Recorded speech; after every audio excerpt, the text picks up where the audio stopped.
Hello everyone and welcome to this my first English YouTube video. Now in this series that I'm gonna be starting off with, I'm gonna actually show you how you can start recording your own YouTube videos. So what I'll be doing is I'll be answering a lot of the questions that I get very often. I'm gonna cover everything from shooting, so the equipment that you need, how to set up lights, how to set up different things, all the way to the editing. Now I'm not gonna be doing all of that in this video. This is gonna be more the introduction so that you can get a taste of what you can expect from my channel, as well as give you a little bit of an overview of all that you need to shoot YouTube videos. Before we move on to the video, I want to say that this intro was shot with my phone, which is a Galaxy S10. So if you like the image that you see here, I mean maybe not this, but the image as a whole, if you like the lighting and stuff like that, this is something that you can achieve for very cheap. You don't need a very expensive camera. One of the most important things for a video is lighting, not so much what resolution you're shooting at or what frame rate. I think that's secondary, because the first thing that you have to do is set up a scene, make it look nice, make it look good. So that's basically what I'm gonna be talking about more in this video. In a little bit, I'm gonna switch into my A7 III, which is my main camera, but I did want to shoot this intro with my phone so you can see that the camera that you use doesn't really matter. What matters more is the lighting and the sound, which I'm going to be talking about all the gear that I'm using right now in a little bit. So with that out of the way, let's jump into the video. Alright, so now that I'm shooting with my A7 III, you might be able to tell that something's not quite right. I am shooting without lights and without a microphone. So this that you're listening to is just the onboard microphone of the camera, and the lighting is just the light above me, so the light from my room, and that's all. So now let's switch back to the lighting and the sound and all that good stuff. Much better, isn't it? So once again, I wanted to show you the importance of lighting and sound. You can get the best camera out there, but if you don't dedicate the time into the lighting and the sound, it won't really make much of a difference. So before I continue on with this video, I do want to mention one thing. Now that I switched into my A7 III, I actually had to switch microphones because the microphone that I was using on the intro, which is the microphone that I'm going to be talking about in this video, it was giving me a little bit of trouble. I was getting too much interference. Now, I don't have the time to troubleshoot what exactly is the problem, but I did want to mention that because I'm using a $250 microphone here as compared to a $20 microphone, which I'm going to be talking about in a little bit. It's still a great microphone. I still recommend it. I just wanted to point that out. So to start off this video, I'm going to talk about the microphone. This is a Power Device lavalier microphone. Like I mentioned before, a $20 microphone, and it sounds a lot better than even the Rode Smart Lav and stuff like that. In my opinion, it sounds better. It has a really strong signal which allows you to bring down the gain in your camera, so you're able to reduce the preamp noise from your camera. So that's a good thing. That's one of the things that you should look for in a microphone, which is that it sends a strong signal. Now this microphone does come with a TRRS connection, so this is actually meant for smartphones. But they include an adapter that you can use for cameras, which is a TRRS to a TRS converter, and it'll work with cameras and smartphones. You also get an extension cable, so you can shoot up to 10 feet away from your camera. Overall, it's a very nice microphone, and like I said, I recommend it. I've been having this one for about a year, and it's just today gave me trouble. So for $20 for a year of use, I wouldn't say it's too bad, especially if you're just starting off. Later on, you could invest in something more. All right, so the next thing I want to talk about is lighting. Now, in this setup, I'm actually using only 2 lights, 3 if you count that one, it's just an accent light, so I'm not gonna count this one. So the main light that I'm using is a Yongnuo YN300 3. So I think this is the 3rd version. I'm not sure, but it has a 3 on it. Now this light that I have is a daylight model, so it's 5600 Kelvin. They also have a bicolor light, so it'll go from 3200 all the way to 5600. But this one that I have is just daylight. It is dimmable and it is very, very bright. So it's 2280 lumens. So 2280 lumens. It is very bright. I don't ever use it on the highest setting because it is way too bright. And in front of it I do have a diffusion, which is a reflector, or just the middle part of the reflector. And this specific one that I am using is an eTech City 32-inch reflector, 5-in-1, which is the basic reflector. All reflectors have this 5-in-1, and this is a $12 reflector which I got from Amazon, and I am just using that in front of the light. Now the reason why I have this instead of a softbox is because this will not concentrate the light, so it'll actually still help illuminate the room.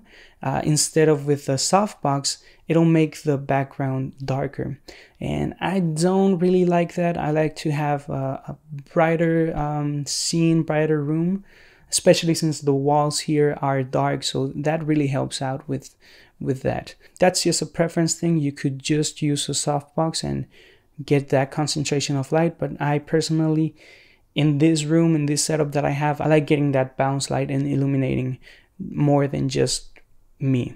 Now going back into the Young Newell light, one of the cool things about this light is that you get a controller, and it actually has Bluetooth, so you can control it with your phone, but they include a controller in the box, so you're able to turn it off and on with this. You can also dim it from here, although I don't want to mess with the settings right now, but you could do that, and it's a nice feature. Now there is one drawback to this, and that is that since it has the Bluetooth on all the time, it drains the batteries when the light's not in use.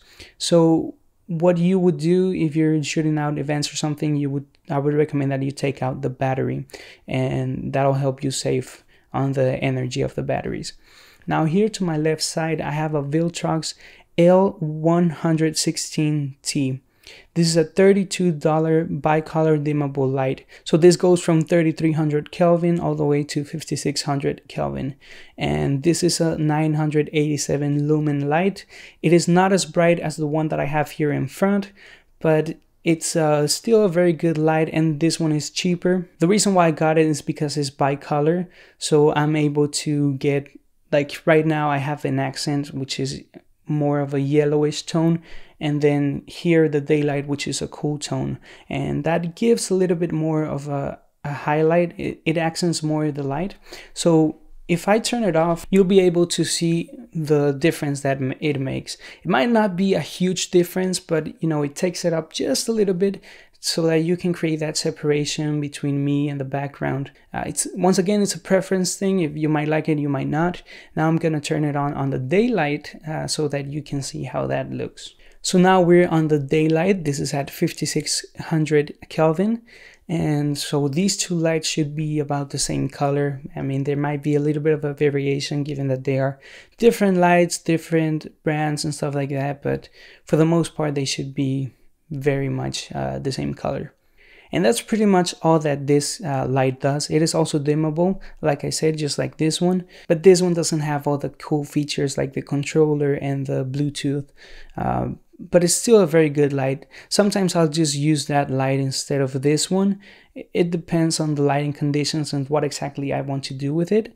Alright, so if you decide to buy either of these lights, there's one thing that you have to keep in mind, and that is that they do not come with a power source included. You'll have to buy the wall power adapter separately, or you could get some Sony MPF batteries. These that I have are by Tagstar, and they are only $18, so you know they're not very expensive, and they last a long time. They are off-brand, but they still give a good performance. Just wanted to make that clear. If you do get either of these lights, you wouldn't have to buy the adapter separately or the power source, which would be batteries. I recommend batteries. If you're gonna do longer shoots, I would say go with a wall adapter. So, you know, just keep that in mind. Alright, so like I said, I'm not gonna talk too much about this light over here, but I do want to mention which type of light it is in case you want to buy it. That right there is a LiveX A19 smart light bulb, and it connects to your phone. It's an RGB LED light, so you're able to change it to any color that you want. So that's that light over there. Now let's move to other accessories that are not necessarily required, but that will help you a lot. So the first thing is the tripod. This tripod that I am using is also very economical. This is a Bonphoto B690A. It is a $57 tripod, and it's very light, it's very portable. You'll be able to take it anywhere that you go to. So if you're traveling and stuff like that, I like it for this setting because it doesn't take up a lot of space. I have another tripod which is bulkier. It's just more of a hassle to move it around. It's not too difficult, but the easier that you can have it, the better. So the next thing that I'm gonna recommend you, this is if you're gonna be shooting with your phone. This is a phone holder, phone tripod holder. And this one right here is a Vastar universal phone holder. It's only $7 on Amazon. And what I like about this one compared to other models right out there is that the first thing is that you have a screw to tighten your phone. I don't like the ones with the spring. I feel like they're not very safe. I've had an experience with one of the spring-loaded ones that my phone fell off. With this one, if you tighten it all the way down, it'll stay there. It's pretty safe. So I really like that. Another thing is that it has this rotatable arm right here, and this is very useful. If you put this part on the tripod, you're able to tilt your phone without any hassle.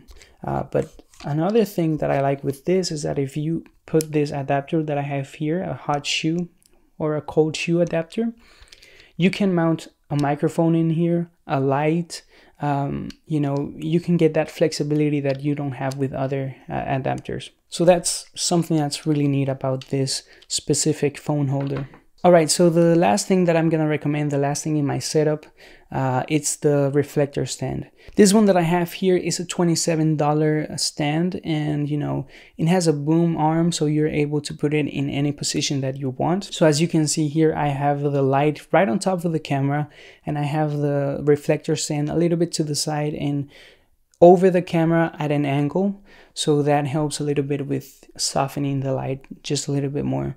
So I guess that's it for this video. I hope you found a lot of useful information. I'll try to do more in-depth videos about different things when it comes to shooting and stuff like that.